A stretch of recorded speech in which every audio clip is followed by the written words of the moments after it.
안녕하세요. 두목TV 밑줄입니다.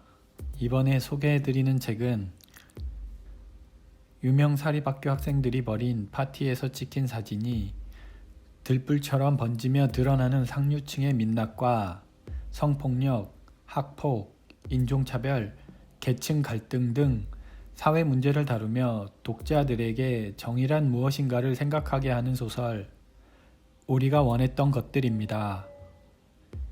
책을 좀 살펴보면 장편 소설답게 480쪽의 꽤 두꺼운 페이지를 자랑합니다.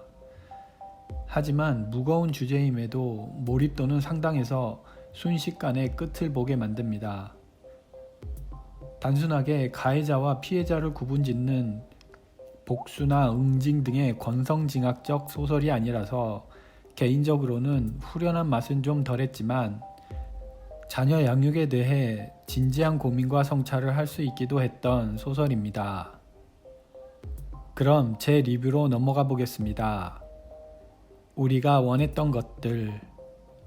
저자 에밀리 기핀, 역자 문세원, 출판 미래지향입니다. 처음에는 학교에서 일어난 사소한 사건을 다룬 이야기라 생각했다. 한데 읽는 동안 미국 내슈빌이 아니라 대한민국 어디에서 벌어져도 이상하지 않는 당장 오늘의 현실이 고스란히 담겼다. 그렇지만 사실이다. 우리는 종종 이렇게 가장 가까운 데서 일어나는 일들을 알아차리지 못한다. 178쪽. 강을 사이에 두고 빈부격차가 여실히 드러나는 내슈빌에서 귀족 학교라 일컬어지는 윈저로 편입된 저소득층의 라일라와 최상류층인 핀치를 사이에 두고 벌어지는 진실 공방은 소설이 아니라 너무 현실적이라는데 놀랍고 소름 돋는다. 경제적 능력을 오랜 세월 계층으로 세습하는 이들의 결핍된 인간성을 적나라하게 꼬집음과 동시에 그런 이들에게 기생하는 세력을 기반으로 정의를 만들어가는 사회 문제를 고발한다.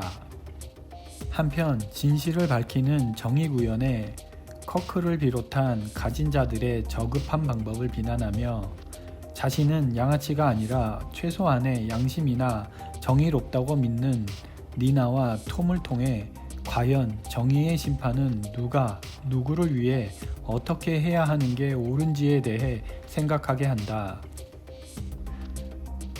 나름 노블레스 오블리주를 실천한다고 자부하는 니나는 아들 핀치의 반사회적 행동을 용납하기 어려워한다.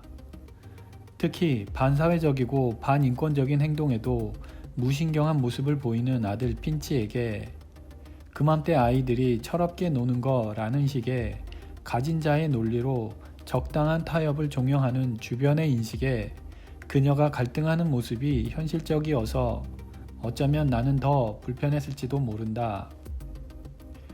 그래서 당장 우리가 겪는 성폭력, 학폭, 인종차별이나 계층 갈등 등 깊게 자리 잡은 사회 문제를 윤리적 문제로 접근하게 만든다. 특권을 갖는 것과 충분한 자격이 있다는 것은 엄연히 다르다. 263쪽. 문장의 울림이 이토록 큰 건 탈세를 일삼던 병원장이 가상화폐를 압류하니 그 즉시 세금을 납부했다는 기사를 본 직후라서 그랬을 것이다. 인성은 개미 오줌만큼도 가져보지 못한 인간이 어쩌다 공부는 잘해 의사도 되고 병원장도 되어 돈을 좀 가져보니 찌질한 인생이 상한가를 쳐 탈세부터 배우지 않았을까. 그가 병원장이라는 특권을 어떻게 실천해야 하는지 그 자격에 대한 단 1이라도 알긴 알까. 소설은 은근하고 우회적으로 이야기하는 대신 직설적이고 노골적으로 만약 당신의 아이가 그러했다면 어떻게 했겠소? 라며 묻는다. 부끄럽지만 닥쳐보지 않은 상태에서 나는 정의의 편에 서겠소 라고 말하는 건 아무 의미 없다는 생각이 들었다. 어쩌면 멜라니의 말처럼 무조건 아이의 편이 되어줘야 하지는 않을까? 부모마저 죄인으로 몰고 간다면 아이가 겪어야 할 심적 고통은 평생 트라우마로 남을 건 뻔하니 말이다. 부모마저 자신을 버렸다는 사실을 견뎌낼 아이가 몇이나 될까? 이런 고민과는 다르게 문제의 심각성을 깨닫고 정의의 편에 서는 니나는 핀치가 그런 양아치로 자라게 놔둬선 안 된다는 각오로 커크와 갈라서고 자신만의 방식으로 핀치를 구제하려 애쓰며 철없을 때 다 그런 거지 라는 인식이 면죄부가 돼서는 안 된다는 점을 확실히 한다. 그런 면에서 아이가 있는 독자라면 자신과 아이들을 돌아보게 만드는 도덕교과서 같은 소설이다. 아쉬운 점은 정의를 구현하는 데 있어 진실이 돈에 매수된다는 현실을 소설에서까지 느껴야 한다는 건 솔직히 안타깝다. 권선징악까지는 아니어도 인과응보 정도는 돼줘야 하지 않을까. 단순히 피해자인 라일라가 아픔을 딛고 일어서 법조계에서 일한다거나 과거 아픔을 딛고 새롭게 출발한 니나가 승승장구한다면 그걸로 족한 걸까?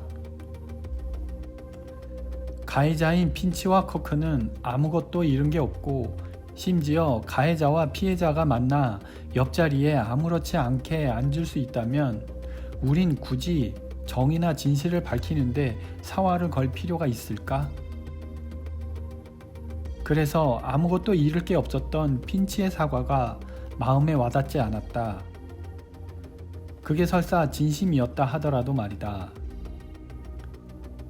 여하튼 불편한 이야기임에도 깊은 몰입감을 맛보게 하는 소설이었다. 저와 함께 편안하고 좋은 시간이 되셨다면 좋아요와 구독 부탁드립니다.